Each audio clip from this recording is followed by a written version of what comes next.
m'appelle Dominique Rizzo.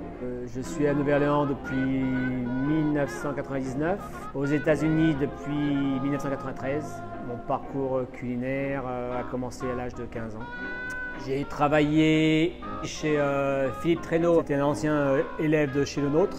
Il m'a référé à Gilles Espier et arrivé à l'âge de 19 ans et demi, il m'a référé chez Alain Ducasse à Monte-Carlo. Alain Ducasse a eu sa 3e étoile grâce à moi. Non, je rigole. Et je suis resté 3 ans chez Ducasse. Le sous-chef d'Alain Ducasse, Sylvain Portet, partait pour New York pour être chef à Le Cirque. Donc je suis parti à New York en juillet 1993. Et je suis resté 1 an et demi à New York. Et après New York, Corse, à Ajaccio. Chef de partie à la Pinède, à Saint-Tropez. Hôtel Le Méridien à Boston. J'étais le meilleur restaurant de la ville, sur le Gourmet Magazine en 1998. Je voulais être au bord de la plage, mais bon, j'ai trouvé la plage un peu trop froide, Boston. J'ai trouvé une place au Louis XVI, à la Nouvelle-Orléans, que je voulais venir ici depuis très longtemps. Le propriétaire de Louis XVI devait ouvrir un nouveau restaurant, et le restaurant ne s'est jamais ouvert. Donc en 2000, mon frère Bruno Rizzo m'a contacté, il voulait ouvrir un business avec moi. Et je lui ai dit, à Nouvelle-Orléans, ils ont besoin d'une boulangerie.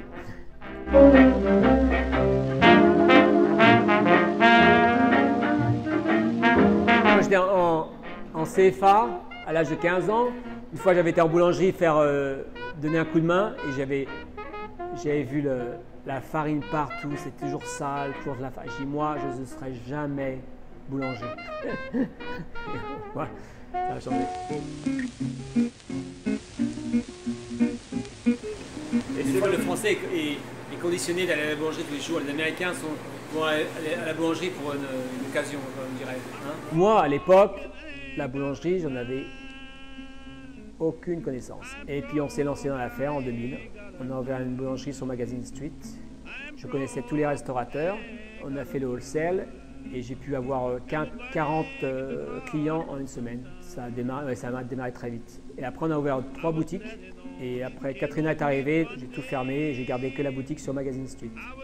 Et en 2011, j'ai arrêté tout ce qui était restaurant, vente en gros. Et je me suis concentré sur la boutique, sur la qualité, avoir plus de pâtisserie. Et c'est à cette époque-là que ça a très bien marché. Fin 2015, j'ai décidé de prendre un break et de vendre ma boulangerie. Les locaux étaient très déçus de mon départ. Donc après ça, j'ai décidé de revenir. J'ai pensé que changer de location était peut-être une meilleure idée. Parce que j'aime bien m'implanter dans les endroits où c'est un peu plus familial. J'ai envie d'être la boulangerie locale, dans la boulangerie pour les touristes. Et donc on a ouvert ici en octobre 2020. Donc tout marche très bien. L'entreprise, le boss il est cool, on va dire. Non, c'est bien, il y a de l'ambiance, du bon boulot, on fait des bons produits. Frais. Beurre de France, hein. Pour les croissants. Hein. Ce qui est dur, c'est savoir ce qu'on va vendre le lendemain.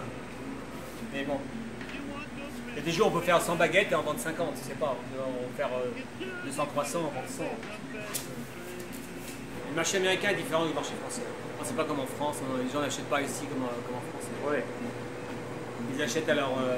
Ils peuvent acheter 20 croissants dans une boîte ou le lendemain ils achètent un pain pour la semaine. Chez vous, ce qui parle le mieux, c'est le croissant, ouais, le croissant, c'est ça. Le croissant aux amandes, on fait le croissant au jambon, donc on fait les quiches.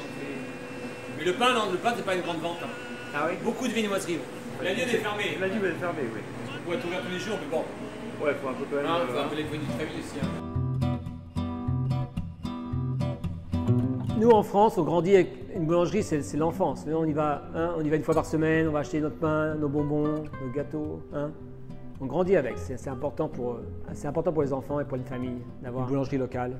Ah oui, mes clients, mais ils me disent toujours ici, on trouve la qualité de France et ça leur fait plaisir. Ils n'ont pas besoin d'aller en France, ils viennent ici. Ils adorent amener des amis et leur faire voir ce qu'on fait en France.